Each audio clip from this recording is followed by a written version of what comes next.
నమస్తే SDV news కి స్వాగతం. నేను సుధా. బులెటిన్ల ముందుగా హెడ్లైన్స్. పథకాల అమల్లో అలసత్వం వహించొద్దు, సమీక్షలో ముఖ్యమంత్రి చంద్రబాబు ఆదేశం. తిరుమలలో వైభవంగా రథసప్తమి వేడుకలు, ఒకే రోజు 9 వాహనాలపై భక్తులను అనుగ్రహించిన మలయప్ప స్వామి. ఊపందుకున్న ఉపాధ్యాయ ఎమ్మెల్సీ నామినేషన్ ప్రక్రియ, ఏపీటీఎఫ్ మద్దతుదారుగా మరోసారి బరిలోకి దిగిన sitting MLC Raghu Varma. Apollo cancer సెంటర్లో యూనిఫై టు నోటిఫై పేరిట జాతీయ క్యాంపెయిన్, క్యాన్సర్ వ్యతిరేక పోరాటంలో ఇది కీలకమైన అడుగన్న వైద్య నిపుణులు. రాష్ట్రంలో ఆదాయ వనరులపై ముఖ్యమంత్రి చంద్రబాబు దృష్టి సారించారు. రిసోర్స్ మొబిలైజేషన్, వివిధ శాఖల ఆదాయ వనరులు తదితర అంశాలపై సమీక్ష నిర్వహించారు. దీంతో పాటు ఆర్టీజీఎస్, ప్రభుత్వ పథకాలు అమలుపై సమీక్షించారు. పథకాల అమల్లో అలసత్వం తగదని సీఎం ఆదేశించారు. దీనికి సంబంధించిన ఆదాయ వనరులు, ఆయా శాఖలపై సుదీర్ఘంగా సమీక్ష జరిపారు. పింఛన్ల పంపిణీని ఉదయం 5 గంటలకు మొదలు పెట్టాల్సిన అవసరం లేదని, అయితే సకాలంలో లబ్ధిదారులకు మొత్తం అందాలని అన్నారు. ప్రజల ఫీడ్బ్యాక్ ఆధారంగా మార్పులు చేసుకుని పనిచేయాలని సూచించారు. ఐవీఆర్ఎస్, క్యూఆర్ కోడ్ స్కానింగ్లతో పాటు వివిధ అంశాల్లో నిర్వహించిన సర్వే అంశాలపై సమీక్ష జరిపారు. కొన్ని పథకాల అంశంలో వచ్చిన ఫిర్యాదులు, ఫీడ్బ్యాక్ సమగ్రంగా విచారించి పనితీరు మెరుగుపరుచుకోవాలని సూచించారు.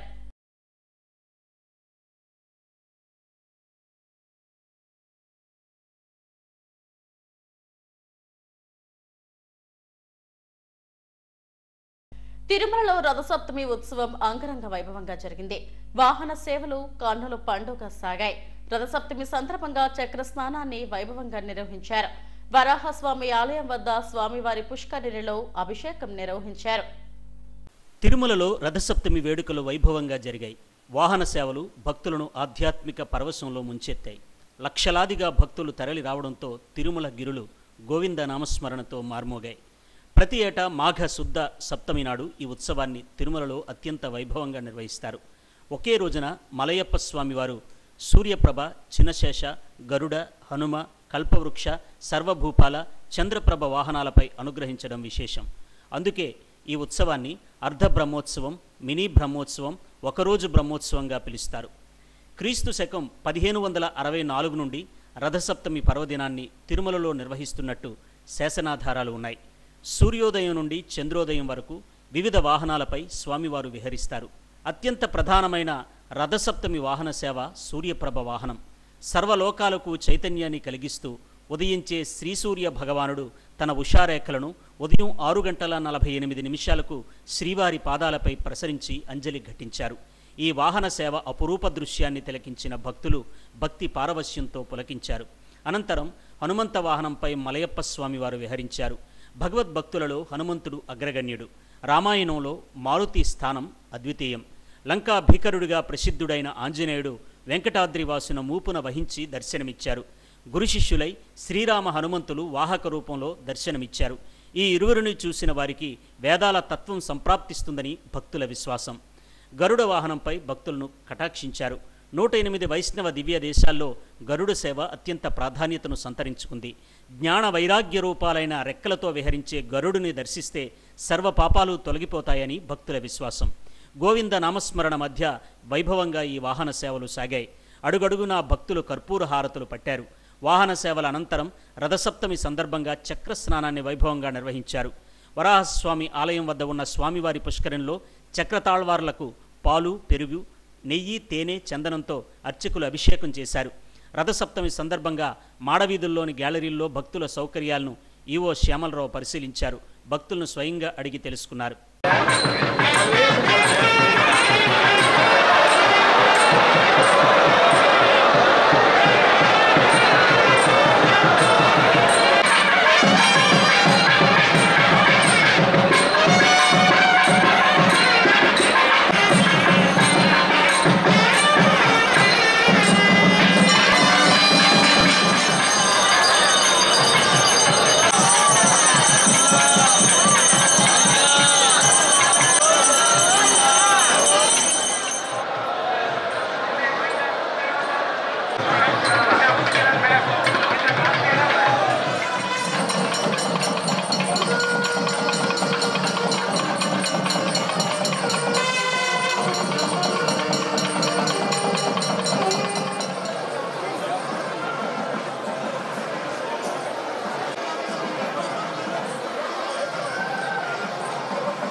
రథసప్తమిని పురస్కరించుకొని శ్రీవారి ఆలయం పూల తోరణంలా మారిపోయింది. ఎటు చూసినా అందమైన పుష్ప జాతులతో కన్నుల పండుగగా ఉంది. వందలాది రకాల పూలను అందంగా అలంకరించారు. పుష్పాలంకరణ చూసిన భక్తులు పులకించిపోయారు. స్వామివారి ఉద్యానవనంలో పూసిన పూలతో పాటు వివిధ జాతులకు చెందిన పుష్పాలను ఆలయానికి అలంకరించారు. ఉత్తరాంధ్ర ఉపాధ్యాయ ఎమ్మెల్సీ అభ్యర్థుల నామినేషన్ల ప్రక్రియ ఊపందుకుంది. నోటిఫికేషన్ వెలువడిన తొలి రోజు ఎవరూ నామినేషన్ దాఖలు చేయకపోయినా రెండో రోజు మంగళవారం 3 అభ్యర్థులు నామినేషన్లు వేశారు. సిట్టింగ్ ఎమ్మెల్సీ పాకలపాటి రఘువర్మ ర్యాలీగా వచ్చి నామినేషన్ పత్రాలను రిటర్నింగ్ అధికారి కలెక్టర్ హరీంద్ర ప్రసాద్ కు అందజేశారు. ఉత్తరాంధ్ర పరిధిలోని విశాఖ, విజయనగరం, శ్రీకాకుళం, అనకాపల్లి, అల్లూరి సీతారామరాజు, పార్వతీపురం, మన్యం జిల్లాలకు సంబంధించి ఉపాధ్యాయ ఎమ్మెల్సీ ఎన్నికల ప్రక్రియ మొదలైంది. నామినేషన్ల హడావడి మొదలు కావడంతో కోలాహలంగా మారింది. నోటిఫికేషన్ వెలువడిన రెండో రోజు మంగళవారం 3 అభ్యర్థులు నామినేషన్లు వేశారు. ఏపీటీఎఫ్ మద్దతుదారుగా బరిలోకి దిగిన సిట్టింగ్ ఎమ్మెల్సీ పాకలపాటి రఘువర్మ 2 సెట్ల నామినేషన్ పత్రాలను రిటర్నింగ్ అధికారి జిల్లా కలెక్టర్ హరీంద్ర ప్రసాద్కు అందజేశారు. అనంతరం ఆర్ఓ సమక్షంలో ప్రమాణం చేశారు. కోసూరు రాధాకృష్ణ, సత్తులూరి శ్రీరంగ పద్మావతులు ఒక్కో సెట్ నామినేషన్ పత్రాలను ఆర్ఓకు సమర్పించారు. పాకలపాటి రఘువర్మ ఏపీటీఎఫ్ మద్దతుదారుగా బరిలోకి దిగారు. పద్మనాభం మండలంలో సెకండరీ గ్రేడ్ టీచర్గా పనిచేసిన ఆయన 2018లో వీఆర్ఎస్ తీసుకున్నారు. 2019లో ఉత్తరాంధ్ర ఉపాధ్యాయ శాసనమండలి సభ్యునిగా గెలుపొందారు. తన పదవీ కాలంలో ఉపాధ్యాయుల సమస్యల పరిష్కారానికి కృషి చేశారు. మండలిలో తనదైన వాణి వినిపించారు. మరోసారి ఎన్నికల బరిలో నిలిచిన పాకలపాటి పలు ఉపాధ్యాయ సంఘాల మద్దతుతో ర్యాలీగా కలెక్టరేట్కు చేరుకున్నారు.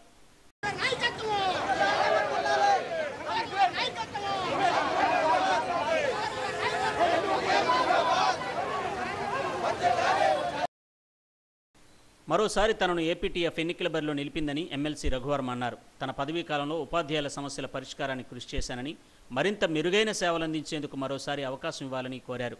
పెద్ద ఎత్తున తనకు మద్దతు లభిస్తోందని, 100% గెలుపు ఖాయమని ధీమా వ్యక్తం చేశారు. ఈరోజు పాకలపాటి రఘువర్మ ఉత్తరాంధ్ర ప్రెసిడెంట్ ఎమ్మెల్సీ మళ్ళీ ఏపీటీఎఫ్ ఒక అవకాశం కల్పించి మళ్ళీ ఆంధ్రప్రదేశ్ టీచర్స్ ఫెడరేషన్ ఎమ్మెల్సీ అభ్యర్థిగా ప్యానలైజ్ చేసి మరి అందరి దగ్గరికి పంపించింది. ఈ రోజున అన్ని సంఘాలు, ఉపాధ్యాయ సంఘాలు, అలాగే ప్రైవేట్ యాజమాన్య వాళ్ళు మొత్తం బాగా సపోర్ట్ చేసి మీరు గెలవాలి, మీ వల్ల ఉపాధ్యాయ లోకానికి న్యాయం జరగాలి, మీ వెంట మేము నడుస్తామని చెప్పి పెద్ద ఎత్తున అశేష జనం ఈ రోజునైతే వచ్చారు. వారి తాలూకా ఇది చూస్తూ ఉంటే, అభిమానాన్ని చూస్తూ ఉంటే 100% మరి గెలుపు పొందడం ఖాయమని చెప్పి అనిపిస్తూ ఉంది. ఏదైతే నమ్మకం పెట్టుకొని ఉపాధ్యాయులు గతంసారి ఎంపిక చేశారో అదే తీరులో మళ్ళీ నేను ముందు కూడా సర్వీస్ అందించి మరి మంచి చేస్తానని చెప్పి ఉపాధ్యాయ లోకానికి తెలియజేసుకుంటా ఉన్నాను. వారి నమ్మకాన్ని వమ్ము చేయకుండా ఎప్పుడు ఉపాధ్యాయులు అంటే పయనిస్తూ ప్రభుత్వం దగ్గర ఏదైతే ప్రశ్నించాలో, ప్రభుత్వం దగ్గర నుంచి ఉపాధ్యాయుల సంక్షేమం కోసం ఏదైతే రాబట్టాలో అవన్నీ కూడా నిష్పక్షపాతంగా సభల్లో మాట్లాడిన సందర్భాలు అయితే ఉన్నాయి. మున్ముందు కూడా అదేవిధంగా ప్రవర్తించి ఉపాధ్యాయ లోకానికి మేలు చేస్తానని చెప్పి ఈ సందర్భంగా తెలియజేసుకుంటూ ఈ రోజుని అశేష జనం ఉపాధ్యాయ సంఘాలందరూ వచ్చే మద్దతు తెలియజేసినందుకు వారందరికీ ధన్యవాదాలు తెలియజేసుకుంటూ మరి వారు ఏదైతే నమ్మకం పెట్టుకున్నారో అదే తీరులో వారికి న్యాయం చేస్తానని చెప్పి మీ ద్వారా నేను తెలియజేసుకుంటూ ఉన్నాను. ధన్యవాదాలు. నామినేషన్ పత్రాలు అందజేసేందుకు వచ్చిన రఘువర్మ వెంట శాసనమండలి విప్ వేపాడ చిరంజీవిరావు, ఇతర మద్దతుదారులు ఉన్నారు. పాకలపాటి విజయానికి అందరూ కృషి చేయాలని కోరారు. ప్రాణాంతక వ్యాధి క్యాన్సర్ పై యూనిఫై టు నోటిఫై పేరిట జాతీయ క్యాంపెయిన్ ఆరంభమైంది. ప్రపంచ క్యాన్సర్ దినోత్సవాన్ని పురస్కరించుకొని అపోలో క్యాన్సర్ సెంటర్ జాతీయ క్యాంపెయిన్ ను నిర్వహించింది. ఇది క్యాన్సర్ వ్యతిరేక పోరాటంలో కీలక అడుగుగా మారింది. ఖచ్చితమైన నివేదికల ద్వారా వ్యాధి స్థాయిని అంచనా వేయొచ్చని వైద్య నిపుణులు చెప్పారు. క్యాన్సర్ను ప్రాథమిక దశలోనే గుర్తించాలి. దేశంలో ప్రతి ఏటా 14 లక్షల కొత్త క్యాన్సర్ కేసులు నమోదవుతున్నాయి. 2025 నాటికి ఈ సంఖ్య 15.7 లక్షలకు పెరిగే అవకాశం ఉందని నివేదికలు చెబుతున్నాయి.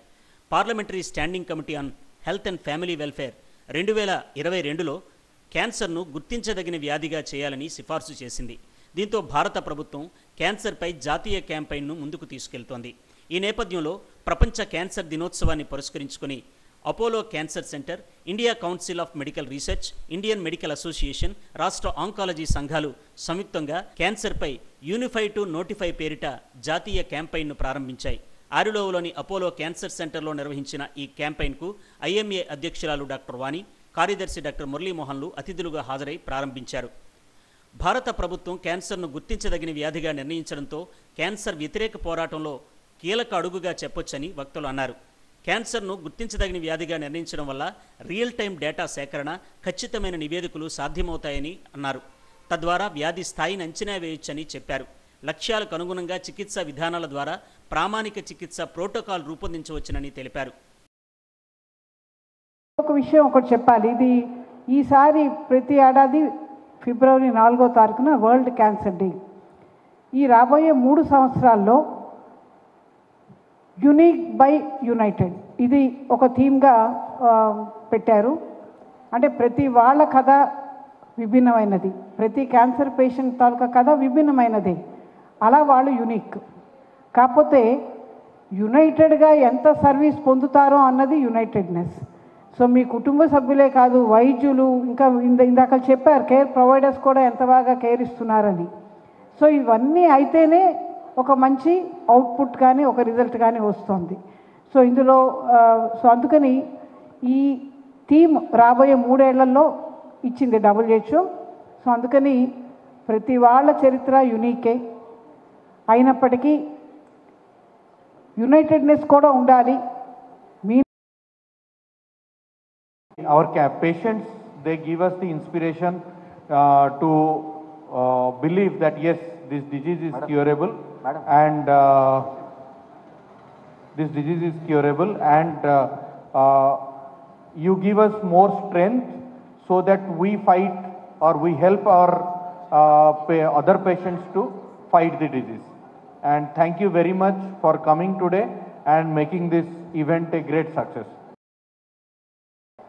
వెరీ ఇంపార్టెంట్లీ క్యాన్సర్ని నోటిఫైయబుల్ డిసీజ్ కింద చెయ్యాలి అన్న మెసేజ్ని మేము ఈ వరల్డ్ క్యాన్సర్ డే ద్వారా గవర్నమెంట్ ఆఫ్ ఇండియా నోటీస్కి కూడా తీసుకురావాలని across Apollo centres, not just Apollo Visakhapatnam కాకుండా అపోలో సెంటర్స్ అక్రాస్ ఇండియాగా ఈ వేదికని యూజ్ చేసుకొని గవర్నమెంట్ ఆఫ్ ఇండియాకి ఒక పిటిషన్ని ఇవ్వదలుచుకున్నాము. మేము ఎందుకు నోటిఫై చేయాలి, ఎందుకు notify, what is notifiable disease?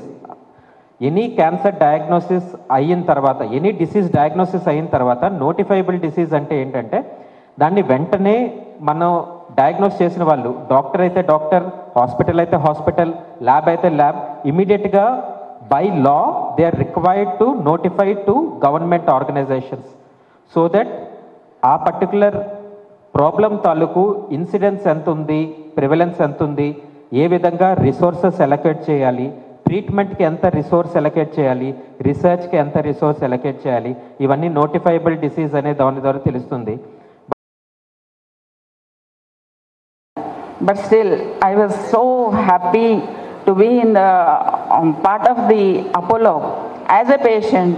But I never felt like a patient, and thanks for the doctors and the staff and everybody, including the staff who cleans and all. They helped a lot. I felt every hospital will be like that. Even during my husband's problem also, I had to consult Dr. Sumandas from the Bangalore. When we were on vacation, he got some brain hemorrhage to the stem cell. So immediately he sent me the address, he asked me to go somewhere. So it was so nice of them, and I'm always thankful to the doctors. ప్రాణాంతక వ్యాధి క్యాన్సర్పై ప్రజల్లో పూర్తి స్థాయిలో అవగాహన పెరగాల్సి ఉంది. ప్రాథమిక దశలో గుర్తించి చికిత్స పొందితే ప్రాణాపాయం నుండి బయటపడవచ్చు. దీనికి సంబంధించిన చికిత్సా మందులు అందుబాటులో ఉన్నాయి. ఈ కార్యక్రమంలో cancer centre senior medical hemato oncologist doctor Rakesh Reddy, medical oncologist doctor Pradeep, senior radiation oncologist doctor Suman Das, chief robotic and surgical oncologist doctor Chandra Kalyan తదితరులు పాల్గొన్నారు. రథసప్తమి పర్వదినాన్ని పురస్కరించుకొని హోంమంత్రి అనిత ఉపమాక వెంకన్న స్వామిని దర్శించుకున్నారు. ఆలయ మర్యాదలతో అధికారులు అర్చకులు స్వాగతం పలికారు. తొలుత ఆలయం చుట్టూ ప్రదక్షిణ చేసిన మంత్రి అంతరాలయంలో ప్రత్యేక పూజలు నిర్వహించారు. వేద పండితులు ఆశీర్వచనం ఇవ్వగా అధికారులు స్వామివారి ప్రసాదాన్ని అందజేశారు. సూర్య భగవానుని కృప ప్రజలందరిపై ఉండాలని, రాష్ట్రం సుభిక్షంగా ఉండాలని కోరుకున్నట్టు హోంమంత్రి చెప్పారు.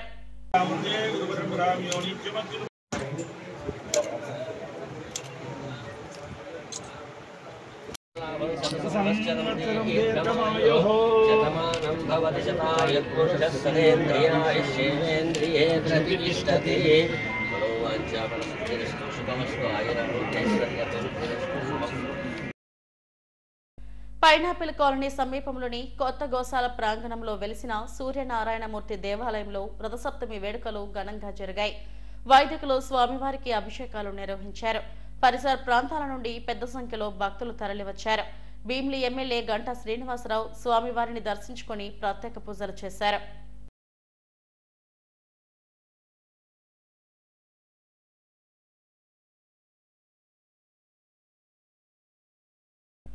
పెందుర్తి వెంకటాద్రి కొండ దిగువన ఉన్న సూర్యనారాయణ మూర్తి స్వామి వారి ఆలయంలో రథసప్తమి వేడుకలు ఘనంగా జరిగాయి. స్థానిక MLA Panchakarla Ramesh Babu, TDP floor leader Peela Srinivasarao తదితరులు స్వామివారిని దర్శించుకుని ప్రత్యేక పూజలు చేశారు. ఆలయ ప్రాంగణంలో 2025 పంచాంగాన్ని ఆవిష్కరించారు. ఆలయ కమిటీ చైర్మన్ కార్పొరేటర్ రాపర్తి కన్నా ఆధ్వర్యంలో జరిగిన వేడుకల్లో 97వ వార్డు కార్పొరేటర్ వసంత శంకర్రావు, ఆలయ కమిటీ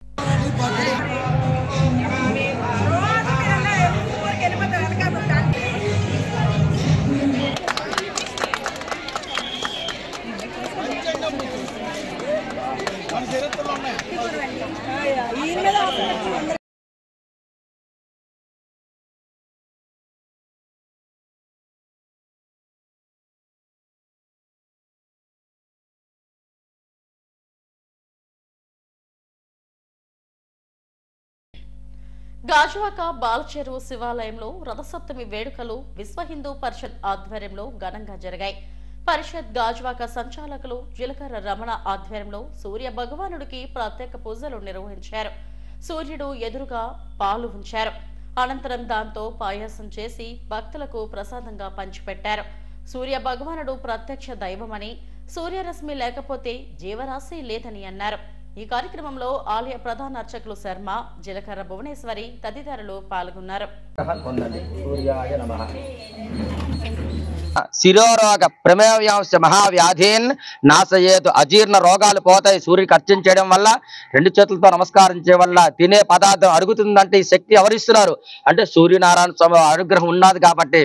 అలాగే రుగ్మతలు ఒక శరీరంలో ఒక్క రుగ్మత ఏది పోయినా సరే ఒక సూర్యుడి అనుగ్రహం లేదనే కారకుడు కాబట్టి అందరి యొక్క లోక కళ్యాణార్థం ఈ రోజు మన శివాలయంలో బాలచెరువు ఉమా రామలింగేశ్వర స్వామి వారి దేవాలయంలో ప్రతి సంవత్సరం కూడా ఈ పాలు పొంగించి ఆ పరవన్ను అందరికీ తీసుకొని ఆ ప్రత్యక్షమైనటువంటి సూర్యుడికి అర్చన చేయడం వల్ల లోక సమస్త సుఖనో భవంతు, అందరి యొక్క ఆరోగ్యం బాగుండాలని మనస్ఫూర్తిగా ఈ రథసప్తమి రోజున మీ అందరికీ కూడా ఉపాసకుడిగా, సౌర ఉపాసకుడిగా, శివాలయ అర్చకుడిగా అందరి యొక్క క్షేమం కోరి అందరి యొక్క ఆరోగ్యం బాగుండాలని మరొకసారి నాకు ఇచ్చినటువంటి ఈ అవకాశాన్ని చేయడం.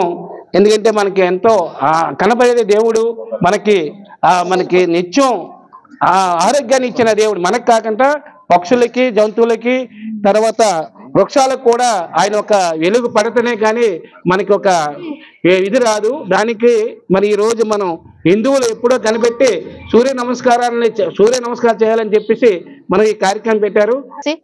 ఆ యొక్క ఆరోగ్యాన్ని, ఆయుష్ని అందరూ కలిగి ఉండాలని కోరుకుంటున్నాం. ప్రతి ఒక్కరూ సూర్య నమస్కారాలు చేసి, వ్యాయామాలు చేసి ఆరోగ్యాన్ని కాపాడుకోవాలని అందరికీ తెలియజేస్తున్నాం. ఈరోజు రథసప్తమి సందర్భంగా మన బాలచెరువు 76వ వార్డు బాలచెరువు శివాలయంలో సామూహిక రథసప్తమి వేడుకలను నిర్వహించడం జరిగింది. గాజువాక ఉడా కాలనీ వినాయక్ నగర్ లోని పద్మావతి ఆండాల్ సమేత ప్రసన్న వెంకటేశ్వర స్వామి దేవాలయం 20వ వార్షిక బ్రహ్మోత్సవాలు ఘనంగా జరుగుతున్నాయి. రథసప్తమి సందర్భంగా స్వామివారికి సుప్రభాత సేవ, ఆరాధన నిర్వహించారు.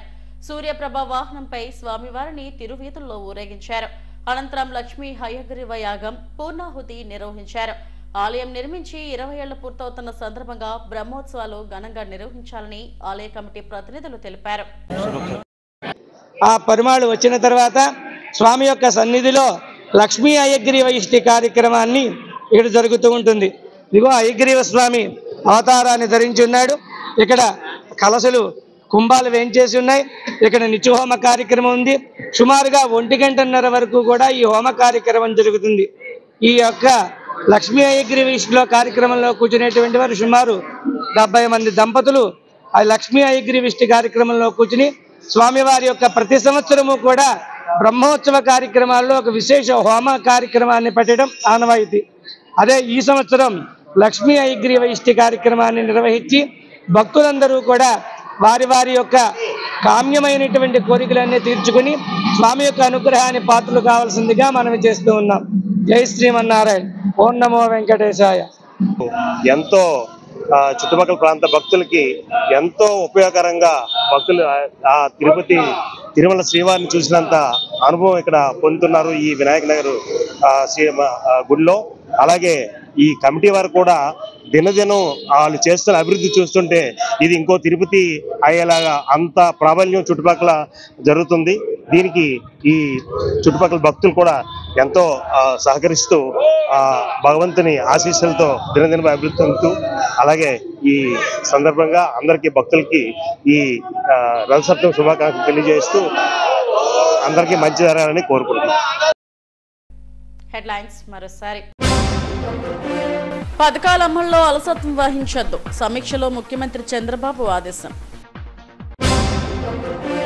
తిరుమలలో వైభవంగా రథసప్తమి వేడుకలు, ఒకే రోజు 9 వాహనాలపై భక్తులను అనుగ్రహించిన మలయప్ప స్వామి. ఊపందుకున్న ఉపాధ్యాయ ఎమ్మెల్సీ నామినేషన్ ప్రక్రియ, ఏపీటీఎఫ్ మద్దతుదారుగా మరోసారి బరిలోకి దిగిన sitting MLC Raghu Varma. Apollo cancer సెంటర్లో యూనిఫై టు నోటిఫై పేరిట జాతీయ క్యాంపెయిన్, క్యాన్సర్ వ్యతిరేక పోరాటంలో ఇది కీలకమైన అడుగన్న వైద్య నిపుణులు. ఇవి ఇప్పటి వరకు నా బులెటిన్ అప్డేట్స్. మరిన్ని వార్తా విశేషాల కోసం చూస్తూనే ఉండండి ఎస్టీవీ న్యూస్. నమస్తే.